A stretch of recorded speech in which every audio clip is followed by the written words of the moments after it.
কিয়ামতের ঠিক আগে এই পৃথিবীর সাক্ষী হবে এমন এক ভয়ঙ্কর ফিতনার, যার নাম শুনলেই মানুষের শরীরের লোম খাড়া হয়ে যায়। এটি হলো হাজার হাজার বছর ধরে বন্দী থাকা এক ভয়ঙ্কর জাতির গল্প।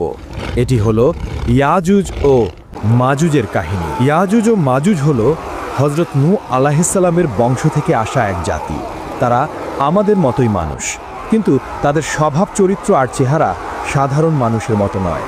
হাদিসের বর্ণনা অনুযায়ী তারা হবে বেটে, তাদের মুখ হবে চ্যাপ্টা, নাক হবে ছোট এবং চোখগুলো হবে ছোট ছোট। তাদের সংখ্যা এতটাই হবে যে তা মানুষের কল্পনাকেও হার মানাবে। তারা যখন কোনো একটি নদীর পাশ দিয়ে যাবে, তখন তারা সেই নদীর সমস্ত পানি পান করে শেষ করে ফেলবে। এই জাতি এতটাই ভয়ঙ্কর হবে, একটা নদীর পানিকেও তারা মিনিটের মধ্যে শেষ করে দিতে পারে, নদীকে মরুভূমিতে পরিণত করে দিতে পারে। তাদের প্রধান বৈশিষ্ট্য হলো তাদের সীমাহীন নিষ্ঠুরতা। তারা কোনো এলাকায় ঢুকলে সেখানে প্রাণের কোনো চিহ্ন রাখে না। তারা সেখানকার সব ফসল নষ্ট করে ফেলে, সব গাছপালা উপড়ে ফেলে, সব পশু পাখি মেরে ফেলে এবং নারী পুরুষ শিশু কাউকেই ছাড়ে না।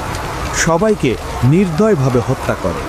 বহু শত বছর আগে বাদশাহ জুলকারনাইন নামে আল্লাহর এক নেককার বান্দা ইয়াজুজ ও মাজুজের অত্যাচার থেকে মানুষকে বাঁচানোর জন্য দুটি পাহাড়ের মাঝখানে লোহা ও তামা গলিয়ে এক শক্ত প্রাচীর তৈরি করে দিয়েছিলেন। সেই দিন থেকে তারা সেই প্রাচীরের ওপারেই বন্দী অবস্থায় আছে।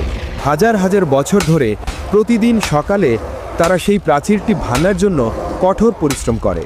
দিন শেষে যখন তারা ক্লান্ত হয়ে যায়, দেয়ালটা প্রায় ভেঙে ফেলার মতো পাতলা হয়ে যায়, তখন তাদের সর্দার বলে, আজকের মতো থামো, বাকি কাজটা আমরা আগামীকাল এসে শেষ করব। কিন্তু আল্লাহর ইচ্ছায় পরের দিন সকালে যখন তারা ফিরে আসে, তখন তারা দেখে দেয়ালটা আবার আগের মতোই মজবুত আর মোটা হয়ে গেছে। তখন তারা আবার দেয়ালটাকে ভাঙার জন্য লেগে যায়।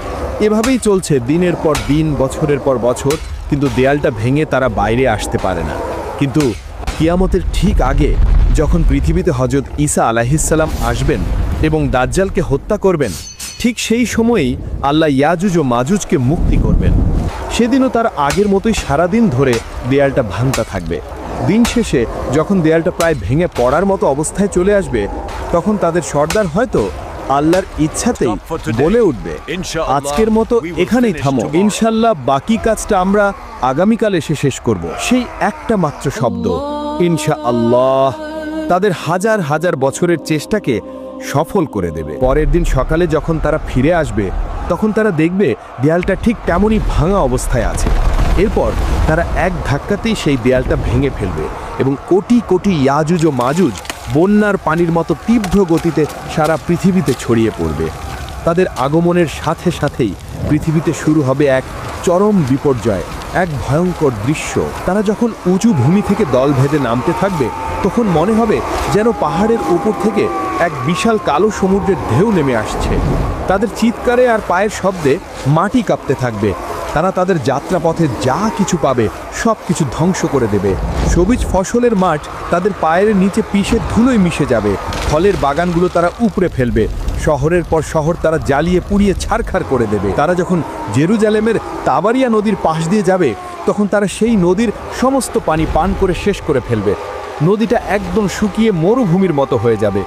কিছুক্ষণ পর যখন তাদের শেষ দলটি সেই শুকনো জায়গার পাশ দিয়ে যাবে, তখন তারা একে অপরকে বলবে, হয়তো কোনো এক সময় এখানে পানি ছিল। পৃথিবীর মানুষ ভয়ে আতঙ্কে দিশাহারা হয়ে যাবে।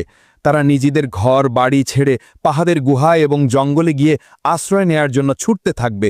কিন্তু ইয়াজুজ ও মাজুজের হাত থেকে পালানো প্রায় অসম্ভব হবে। তারা পৃথিবীর মানুষকে মারতে মারতে এমন এক পর্যায়ে পৌঁছাবে যখন তারা অহংকার করে বলবে, আমরা তো পৃথিবীর সব মানুষকে মেরে ফেলেছি, এবার তো পৃথিবীতে আমাদের কোনো শত্রু নেই, চলো এবার আকাশের ফেরেশতাদের মারি। এই বলে তারা আকাশের দিকে তাদের তীর ছোড়বেন। আল্লাহর তাদের এই অহংকারকে পৃথিবীর মানুষের সামনে প্রকাশ করার জন্য সেই তীরগুলোকে রক্তমাখা অবস্থায় তাদের কাছে ফিরিয়ে দেবেন। রক্তমাখা তীর দেখে তারা আনন্দে চিৎকার করে বলবে, দেখো আমরা আকাশের ফেরেশতাদের মেরে ফেলেছি, এখন আমরাই এই মহাবিশ্বের শাসক। তাদের এই ভয়ঙ্কর অত্যাচারে পৃথিবীর ঈমানদার মানুষেরা খুবই বিপদে পড়ে যাবেন। হযরত ঈসা আলাইহিসসালাম এবং তার সাথে থাকা মুমিনরা তখন তুর পাহাড়ে আশ্রয় নেবেন। সেখানে তারা অনেক কষ্টে পড়বেন। খাবারের এমন অভাব দেখা দিবে যে একটা গরুর মাথার দাম 100টা সোনার মুদ্রার চেয়েও বেশি মনে হবে। ক্ষুধা আর কষ্টে ইমানদারদের অবস্থা নাজেহাল হয়ে যাবে। সেই কঠিন আর অসহায় মুহূর্তে যখন বাঁচার আর কোনো উপায় থাকবে না, তখন হযরত ঈসা আলাইহিসসালাম এবং তার সঙ্গীরা আল্লাহর কাছে 2 হাত তুলে দোয়া করবেন। আল্লাহর তাদের দোয়া কবুল করবেন। তিনি ইয়াজুজ ও মাজুজের উপর এমন এক গজব পাঠাবেন যা কোনো মানুষ কল্পনা করতে পারবে না। আল্লাহর তাদের ঘাড়ে নাগাফ নামের এক বিশেষ ধরনের পোকা পাঠিয়ে দেবেন।